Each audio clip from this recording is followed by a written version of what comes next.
Primeiro livro de Samuel, capítulo 16. Davi é ungido rei. O Senhor Deus disse a Samuel: até quando você vai continuar a ter pena de Saul? Eu não quero mais que ele seja rei de Israel. Encha um chifre com azeite e leve com você. Depois vá a Belém, até a casa de um homem chamado Jessé, pois eu escolhi um dos filhos dele para ser rei.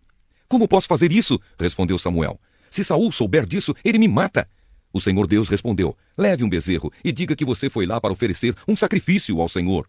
Convide Jessé para o sacrifício, e depois eu lhe digo o que fazer. Você ungirá como rei aquele que eu indicar. Samuel fez o que o Senhor Deus havia mandado e foi a Belém. Quando chegou lá, os líderes da cidade foram tremendo encontrá-lo e perguntaram: a sua visita é de paz? Sim, respondeu ele. Eu vim oferecer um sacrifício a Deus. Purifiquem-se e venham comigo. Ele mandou que Jessé e os seus filhos se purificassem e os convidou para o sacrifício. Quando eles chegaram, Samuel viu Eliabe, um dos filhos de Jessé, e pensou: este homem que está aqui na presença de Deus, o Senhor, certamente é aquele que o Senhor escolheu. Mas o Senhor disse: não se impressione com a aparência nem com a altura deste homem. Eu o rejeitei porque não julgo como as pessoas julgam. Elas olham para a aparência, mas eu vejo o coração. Então Jessé chamou seu filho Abinadab e o levou a Samuel. Mas Samuel disse: este também não foi escolhido pelo Senhor. Aí Jessé trouxe o seu filho Simeia, e Samuel disse: o Senhor Deus também não escolheu este. Assim Jessé apresentou a Samuel 7 dos seus filhos, e Samuel disse: o Senhor Deus não escolheu nenhum destes. E perguntou a Jessé: você não tem mais nenhum filho? Jessé respondeu: tenho mais um, o caçula, mas ele está fora, tomando conta das ovelhas. Então mande chamá-lo, disse Samuel. Nós não vamos oferecer o sacrifício enquanto ele não vier. Aí Jessé mandou buscá-lo. Era um belo rapaz, saudável e de olhos brilhantes. E o Senhor disse a Samuel: é este mesmo, unja-o. Samuel pegou o chifre, cheio de azeite, e ungiu Davi na frente dos seus irmãos. E o Espírito do Senhor dominou Davi, e daquele dia em diante ficou com ele. E Samuel voltou para Ramá. Davi e Saul. O Espírito do Senhor saiu de Saul, e um espírito mau, mandado por Deus, começou a atormentá-lo. Então os empregados de Saul lhe disseram: sabemos que um espírito mau mandado por Deus está atormentando o Senhor. Mande, e nós iremos procurar um homem que saiba tocar lira. Assim, quando o espírito mau vier sobre o Senhor, o homem tocará a lira e o Senhor ficará bom de novo. E Saul ordenou: procurem um homem que toque bem lira e o tragam aqui. Um dos empregados respondeu: Jessé, da cidade de Belém, tem um filho que é bom músico. Ele também é valente, bom soldado, fala bem, tem boa aparência e o Senhor Deus está com ele. Aí Saul enviou mensageiros com este recado para Jessé: mande-me o seu filho Davi, aquele que toma conta das ovelhas. Então Jessé mandou Davi a Saul, e Davi levou de presente um odre cheio de vinho, um cabrito e um jumento carregado de pão. Davi foi e ficou trabalhando para Saul. Este gostou muito de Davi e o escolheu para carregar as suas armas. E mandou a seguinte mensagem a Jessé: eu gostei de Davi, deixe que ele fique aqui a meu serviço. Daí em diante, toda vez que o espírito mau, mandado por Deus, vinha sobre Saul, Davi pegava a sua lira e tocava. O espírito mau saía de Saul e ele se sentia melhor e ficava bom novamente. Carta aos Romanos, capítulo 14. Não julgue os seus irmãos na fé. Aceitem entre vocês quem é fraco na fé, sem criticar as opiniões dessa pessoa. Por exemplo, algumas pessoas creem que podem comer de tudo, mas quem é fraco na fé come somente verduras e legumes. Quem come de tudo não deve desprezar quem não faz isso, e quem só come verduras e legumes não deve condenar quem come de tudo, pois Deus o aceitou. Quem é você para julgar o escravo de alguém? Se ele vai vencer ou fracassar, isso é da conta do dono dele, e ele vai vencer porque o Senhor pode fazê-lo vencer.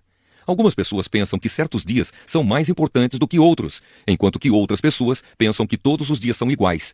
Cada um deve estar bem firme nas suas opiniões. Quem dá mais valor a certo dia faz isso para honrar o Senhor.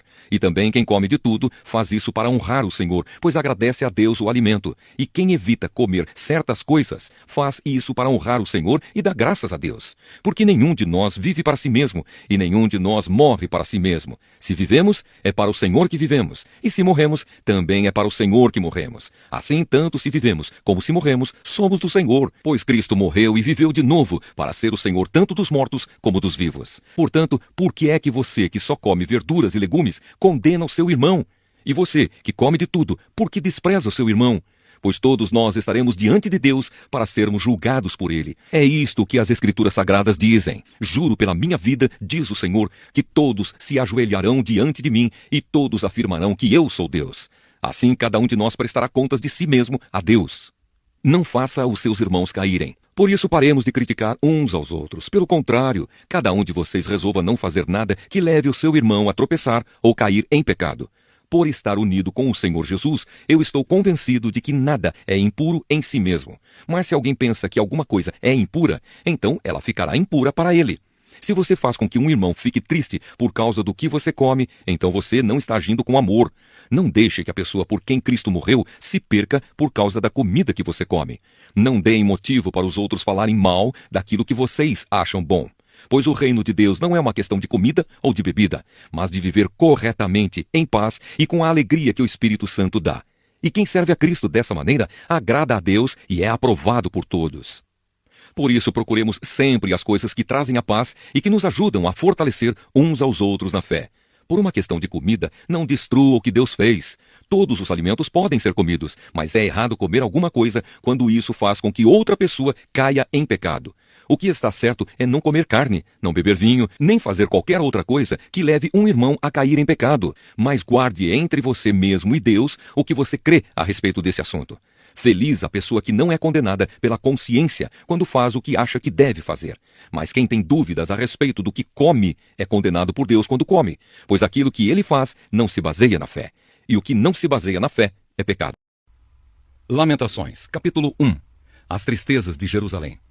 Como está abandonada Jerusalém, a cidade que antes vivia cheia de gente.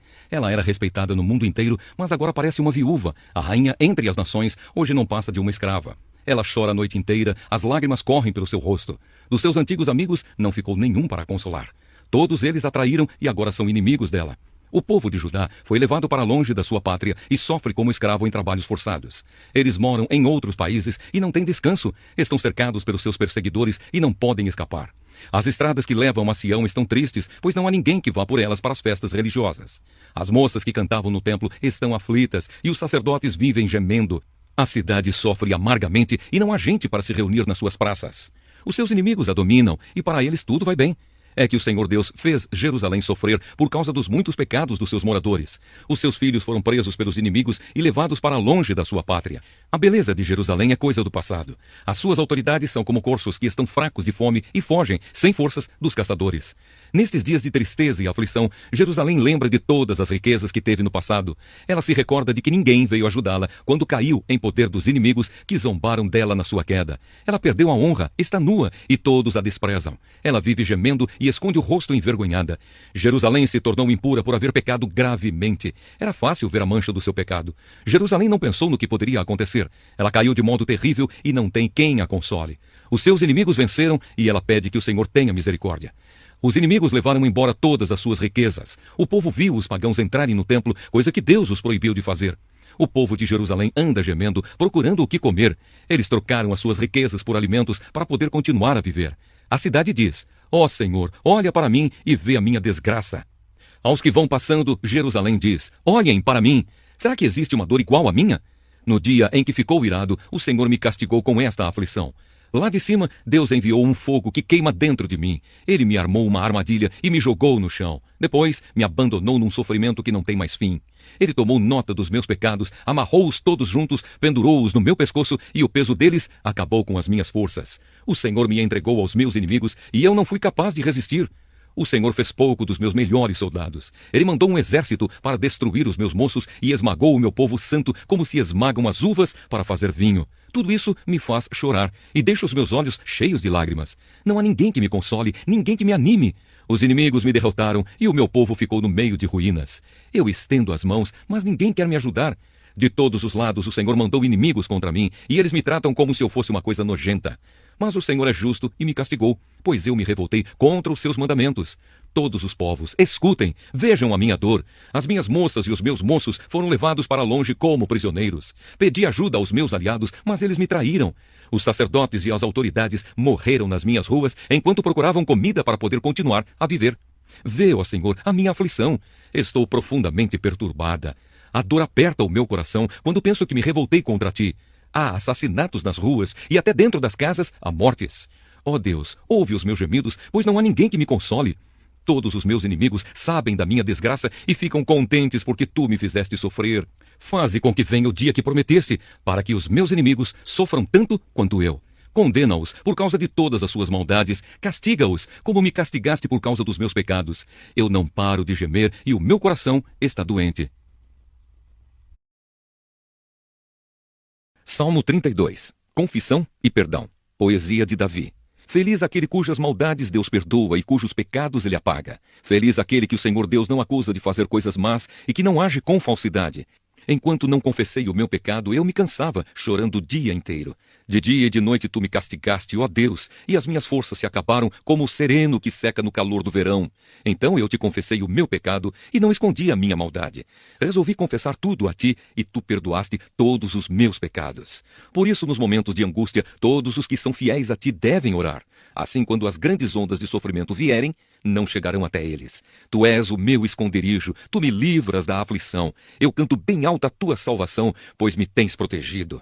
O Senhor Deus me disse: eu lhe ensinarei o caminho por onde você deve ir, e vou guiá-lo e orientá-lo. Não seja uma pessoa sem juízo como o cavalo ou a mula, que precisam ser guiados com cabresto e rédeas para que obedeçam. Os maus sofrem muito, mas os que confiam em Deus, o Senhor, são protegidos pelo seu amor. Todos vocês que são corretos, alegrem-se e fiquem contentes por causa daquilo que o Senhor tem feito. Cantem de alegria todos vocês que são obedientes a Ele.